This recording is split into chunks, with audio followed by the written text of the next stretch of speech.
Hi, my name is Omi Dariani. Welcome to this installment of The Roundtable. I'm here today with Darren McPherson, the lead game designer of EverQuest Next, and Jeff Butler, the creative director. Today we're talking about customization as it relates to armor. We asked the question, to what degree do we want players to be able to customize their armor? We had a lot of people saying that they wanted complete ability to customize their armor. And then we also had a bunch of people who really wanted to make sure that they could tell what people were wearing. And unfortunately, I think we had one slight oversight in here. We forgot one really particular point on the poll, and that was for people who want no customization at all. If you don't see exactly what you want on the poll, feel free to just write it in because we're reading those comments. So Vesavius, which I may have messed up, says, let people express themselves and create what they want to see on their characters. Seems pretty reasonable.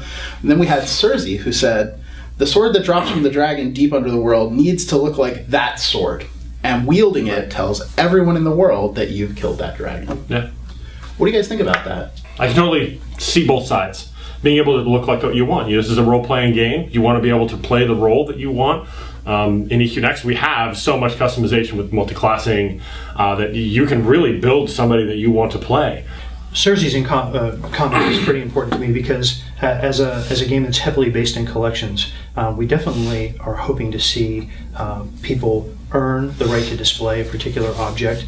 So if you see that dragon sword is being wielded by a person, you should know that they had to go down there and kill that dragon or do that quest, whatever the case may be. Customization, how does that actually affect gameplay? Can you talk a little bit about why we may or may not want high levels or low levels of customization? Well, the most obvious thing is in PvP.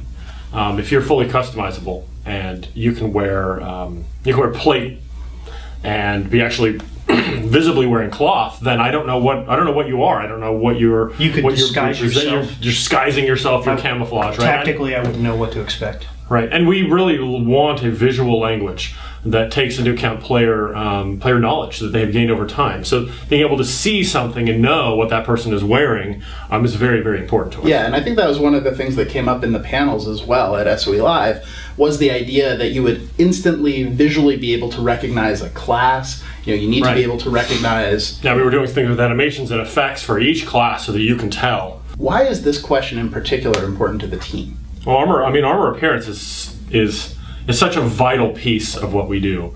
As we, Jeff and I and the rest of the team play through these games, we always brag about the things that we've accomplished, the cool looks that we have. Visual progression is key to pretty much every massively multiplayer game out there. The cooler looks, the harder to get items. That's one of the primary reasons why I strive to achieve in games. Throughout the development of EverQuest Next, we've had some excellent concept artists putting together the different armor styles in a progression-oriented format. And I can tell you, I'm super excited for people to see what we have coming. I want that armor in the game. I want to build up to it. What are we thinking right now? How is this looking in the game right now? Where are we going with this?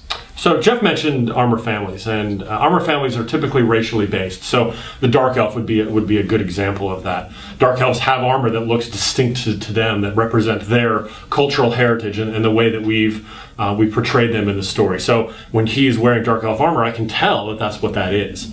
There's also armor types, plate, cloth, leather, things that people are familiar with. They understand how this mechanic works. Plate is typically more defensive.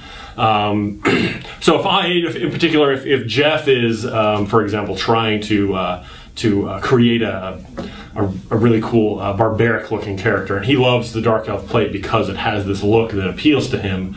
But he gets a full set. It's got really cool elements to it, and then he does another big quest, or he kills a big monster or something, and he gets another piece of that armor. He has the ability to swap those pieces in and out without affecting the stats, because you may want to look like you did at tier 4 during the middle of progression because you love that armor set, but obviously you need to be able to compete at the higher tiers, and so it's very important for us to be able to swap those things out. You can still tell what he did. I think that what was Cersei brought up the great point of the sword that drops from the dragon.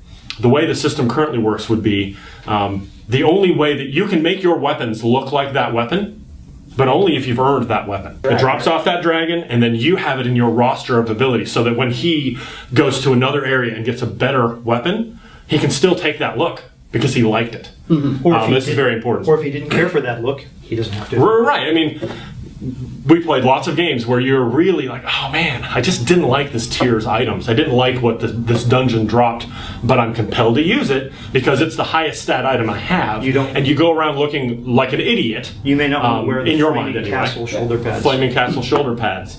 Yeah, or Power Ranger armor, or whatever it was that drove you crazy. You're like, but the choice is removed from you. We want both identifiability and achievement as a visual thing, and we want you to be able to choose. I don't know if I mentioned it, but within a armor family, you can only swap in that armor family. So if I have Dark Elf, I can only swap Dark Elf. If I'm in Plate and Dark Elf, I can only swap Dark Elf Plate with the different things. So the idea being that we introduce lots of different pieces within these armor types or these armor families, and you can swap between them. And that we adhere to that visual language so that the savvy player can look at you and know in Dark Elf leather, recognize you, and in Canosian cloth, recognize Darren. And we talked about PvP as an example, but PvE is definitely this way too. When you see a big NPC that has a specific sword, you'll have an idea with player knowledge what that sword's going to do to you. So you've heard a fair amount about what we're thinking right now.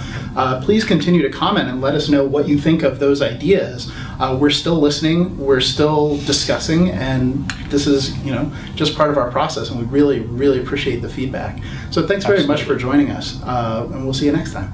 Thank you. Bye.